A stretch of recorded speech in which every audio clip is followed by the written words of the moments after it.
اللہ عز و جل اپنے کلام مقدس میں فرماتا ہے، بے شک اللہ کے نزدیک گنے ہوئے شمار کیے ہوئے جو مہینے ہیں وہ 12 ہیں، اور ان 12 مہینوں میں سے 4 حرمت والے مہینے ہیں، عزت والے مہینے ہیں، عظمت والے مہینے ہیں۔ وہ 4 مہینے کون سے ہیں؟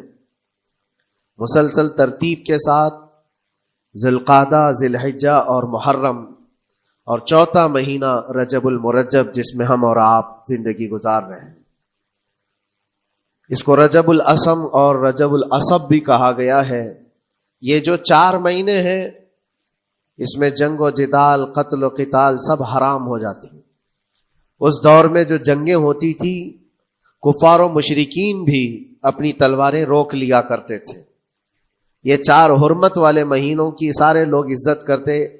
ان 4 مہینوں میں امن و امان قائم ہو جاتا، جیسے 2 قبیلوں میں جھگڑے ہیں، فساد ہے اور ایک دوسرے سے جنگ پر ہمیشہ آمادہ رہتے ہوں، لیکن ان 4 مہینوں کے اندر امن قائم ہو جاتا تھا، راستے کھل جاتے تھے۔ اور اللہ تبارک و تعالیٰ نے قرآن پاک میں ان 4 مہینوں کی فضیلت بھی بیان فرمائی۔ اس میں رجب کے لیے ایسی فضیلت ہے، اللہ کے نبی صلی اللہ علیہ وسلم ارشاد فرماتے ہیں یہ رجب کے مہینے کی فضیلت ایسی ہے جیسے قرآن کی فضیلت دوسری کتابوں پر ہے۔ دوسری کتابوں میں جس طرح سے افضل قرآن ہے، اس طرح سے رجب المرجب تمام مہینوں میں افضل ہے۔ اور نبی کریم صلی اللہ تعالی علیہ وسلم اس میں عبادت کرنے کے لیے ترغیب دیا کرتے تھے۔ اس کو ترجیب بھی کہا جاتا ہے، اور خاص طور پر رجب کے متعلق بزرگان دین نے فرمایا یہ فصل بونے کا مہینہ ہے۔ کھیتی باڑی والے سمجھ سکتے ہیں کہ اس میں بھی 3 موسم آتے ہیں۔ پہلے بیج کی بوائی کا وقت آتا ہے، پھر اس کی سچائی کا وقت آتا ہے، پھر کٹائی کا وقت آتا ہے۔ تو رجب کا مہینہ یہ فصل بونے کا مہینہ ہے نیکیوں کے، اور شعبان کا مہینہ اسے پانی دینے کا ہے، اور رمضان کا مہینہ فصل کاٹنے کا مہینہ ہے۔ اور رجب کا مہینہ آتے ہی اللہ کے نبی صلی اللہ تعالی علیہ وسلم یہ دعا فرمایا کرتے تھے، اللہم بارک لنا فی رجب و شعبان و بلغنا رمضان۔ سب کو یہ دعا بھی کرنی چاہیے۔ حضور اکرم صلی اللہ تعالی علیہ وسلم یوں عرض کرتے کہ اے اللہ، رجب اور شعبان میں تو ہمیں برکت عطا کر اور ہماری زندگی کو رمضان تک پہنچا دے۔ اب رجب آپ نے دیکھ لیا ہے تو اب کثرت سے یہ دعا کرو کہ مولا اس زندگی کا رمضان ہم سے جانے نہ پائے، رمضان تک ہماری سانسوں کو پہنچا دے۔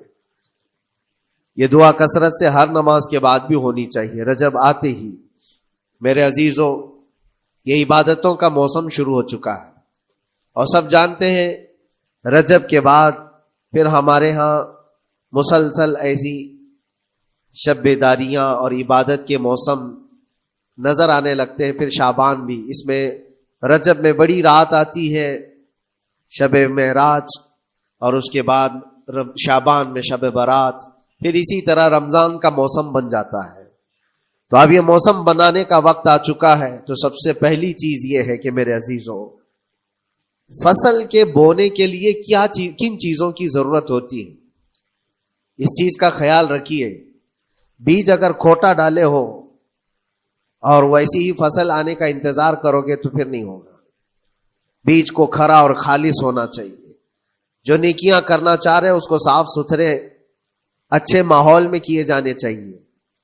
کھیتی باڑی کرنے والا جانتا ہے بیج تو وہ بو رہا ہے، زمین بھی اچھی ہے، ساری چیزیں، کئی چیزوں کی ضرورت ہوتی ہے۔ بیج بھی اچھا ہو، زمین بھی اچھا ہو، موسم بھی اچھا ہو، تب جا کر کے اس کی فصل نکلتی ہے۔ بیج اچھا تھا، زمین اچھی نہیں تو بھی فصل نہیں آتی۔ بیج بھی اچھا ہے، زمین بھی اچھا ہے، موسم صحیح نہیں ہے تب بھی فصل نہیں آتی۔ ابھی آپ کے پاس 3 چیزوں کا ہونا ضروری ہے، بیج اور زمین اور موسم۔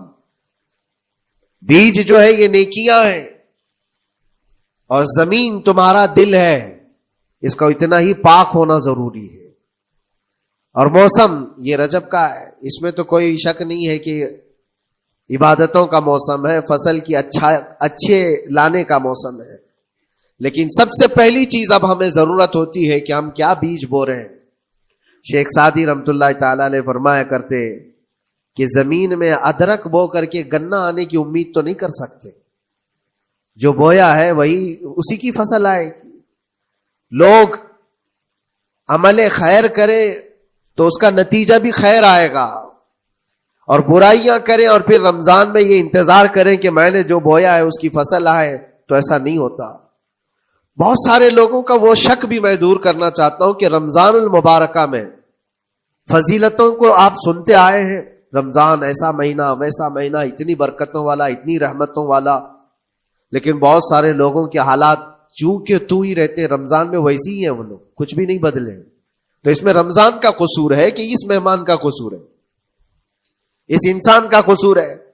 وجہ یہ ہے کہ رمضان المبارکہ یقیناً اتنی برکتوں اور رحمتوں اور سعادتوں لے کر کے تو آتا ہے، لیکن تمہیں 2 مہینے پہلے سے کہا گیا تھا کہ فصل کے لیے تیاری کرو، تم نے بیج نہ بوئے، اپنی زمین کو صحیح کیا ہی نہیں، پھر رمضان میں جو بارش ہو رہی ہے اس کا فائدہ کیا ہے؟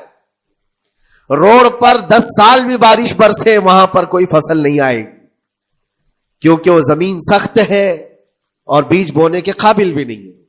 رمضان المبارکہ میں رحمتوں کی جھماجھم بارش تو ہوتی ہے، لیکن دل اگر سخت ہے گناہوں سے تو اس بارش کا کیا اثر ہوگا اس پر؟ اسی لیے دلوں کی نرمی یہاں سے شروع کریں، رجب المرجب سے۔ اس کی راتوں میں اللہ رب العزت کو پکارے، مناجات کرے، عبادتوں کے لیے کچھ دن تو خاص کر لیں۔ بہت دنیا میں ہم نے اپنے آپ کو ملوث کر رکھا ہے، کچھ راتیں اللہ رب العزت کی عبادت میں تو لگائے۔ اللہ کے نبی صلی اللہ تعالی علیہ وسلم کی ایک حدیث ہے، جامع الاصول سے نقل کی ہوئی، رجب المرجب کے پہلے جمعے جو ہم لوگ ابھی گزر چکے، ابھی یعنی وہ رات تو گزر چکی، کل کی جو گزری ہوئی رات ہے رجب کی، یہ پہلی جمعہ کی شب تھی۔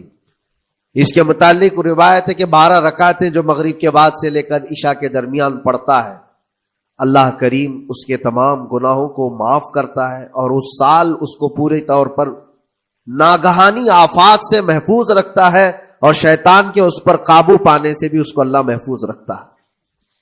تو یہ تھی تیاریاں، یہ ساری چیزیں ابھی سے تیاریاں ہونی چاہیے۔ رجب کے 3 دن آتے ہیں جس کے متعلق فرمایا گیا ہے ایام بیز میں بھی 13، 14، 15 یا 14، 15، 16 یہ جو تاریخیں آتی ہیں اس میں روزے رکھو۔ اس کی بھی بڑی فضیلت ہے کہ تم تیاریاں ابھی سے شروع کر دو کہ رمضان المبارکہ میں اچھی فصل دیکھ سکے، ہمارے جسم کے اندر بدلاؤ آ سکے، ہمارے دل کے اندر انقلاب آ سکے۔ اور تیاری یہاں سے نہ کر کے صرف رمضان میں ہی امید لگائے بیٹھتا ہے تو میرے عزیزوں کچھ تو صفائی کی ضرورت ہوتی ہے۔